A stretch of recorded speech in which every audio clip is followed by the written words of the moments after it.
I want to read this excerpt from a Carlos Castaneda book.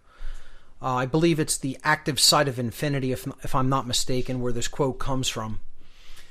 Don Juan, the Mexican Yaqui Indian shaman, tells Carlos Castaneda the following in this excerpt.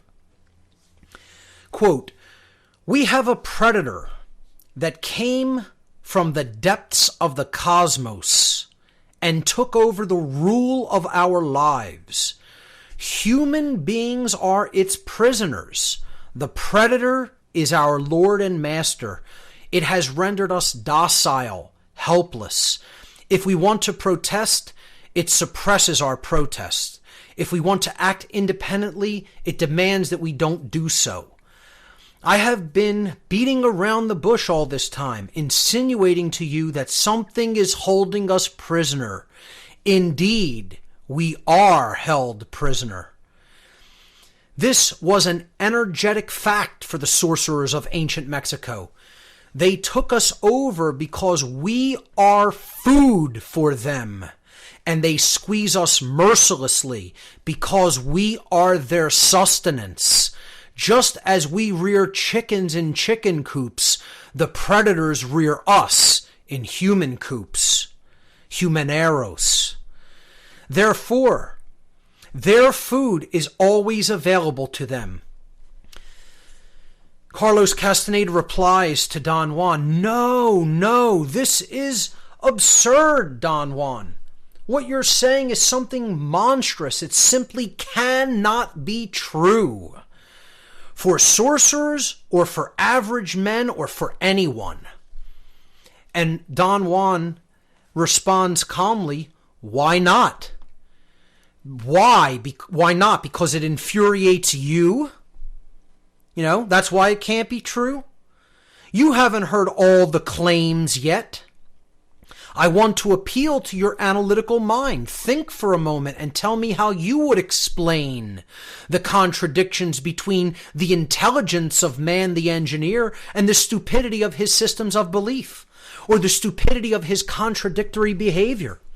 Sorcerers believe that the predators have given us our systems of belief and our ideas of good and evil, our social mores. They are the ones who set up our hopes and expectations and dreams of success or failure. They have given us covetousness, greed, and cowardice. It is the predators who make us complacent, routinary, and egomaniacal.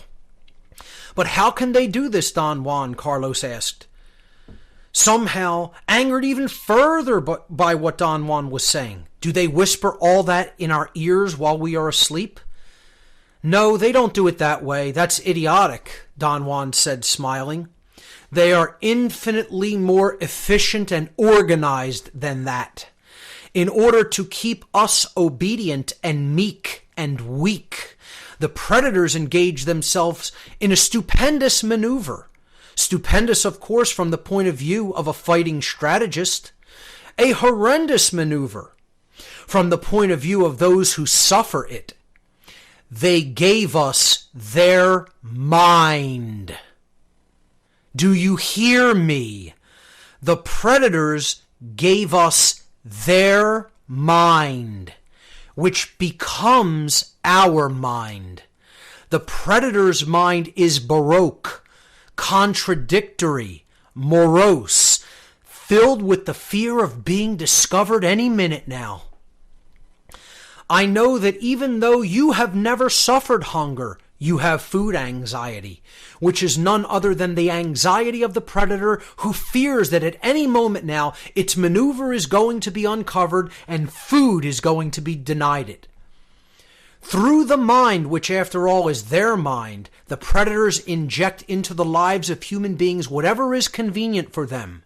And they ensure in this manner a degree of security to act as a buffer against their fear. The sorcerers of ancient Mexico were quite ill at ease with the idea of when the predator made its appearance on earth. They reasoned that man must have been a complete being at one point with stupendous insights, feats of awareness that are mythological legends nowadays. And then everything seems to disappear, and we now have a sedated man. What I am saying is that we have against us not a simple predator. It is very smart and very organized.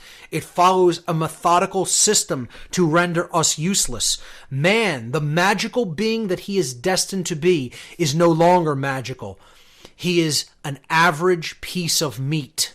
There are no more dreams for man, but the dreams of an animal who is being raised to become a piece of meat, trite, conventional, and imbecilic.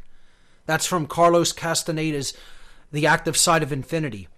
And while Don Juan there might be putting out a very dark worldview, I would ask people to listen to what he's actually saying there. That a predator that is not part of us has come from the depths of the cosmos and took over this place, took over the rule of our lives, and they did it by the stupendous maneuver of infecting us with their mindset, with their worldview, with their ideology. Our mind is now working as their mind. We are taking up their ways. We have taken up their ways. They gave us, he says, they gave us our systems of belief. They gave us our systems of belief, all of our religions, all of them. Not just some of them, all of them. They gave us the monetary system. Okay? They gave us the slavery system called government. And yet we propagate it because we have their same mindset. Very, very, very difficult for people to hear. Don Juan didn't want to, Carlos Castaneda didn't want to hear it from this wise man. He didn't want to hear it. And Don Juan asked him, why can't it be? When Carlos Castaneda says this is absurd, it can't be true, he says, why not? Why can't that be true? Because you get mad at it? So you're the arbiter of truth of what happened here in the ancient past, long before you were born?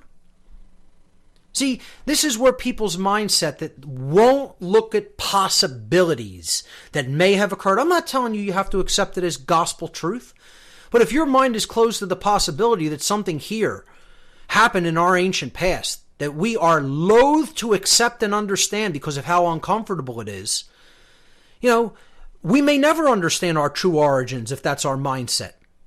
We may never understand what put us in our current condition, in our current mental condition. First and foremost, what created all these disorders, these genetic disorders and defects in the human genome? Human beings have over 4,000 specific genetic disorders within the human genome. No other animal on this planet has that many genetic defects in its genome. None. Zero. We're the only animal that's not naturally adapted to living on the surface of this planet, except the other animals that we genetically modified, like the domesticated dog and cat. Why would that be the case? And people will say, that's just natural. That's how evolution worked upon us. I don't think that's how evolution works, period. I don't really accept that personally. I think that's a twisted Darwinian worldview that is actually really stretching for an explanation. I don't think it has Occam's razor applied whatsoever, to tell you the truth. Not a bit, not at all.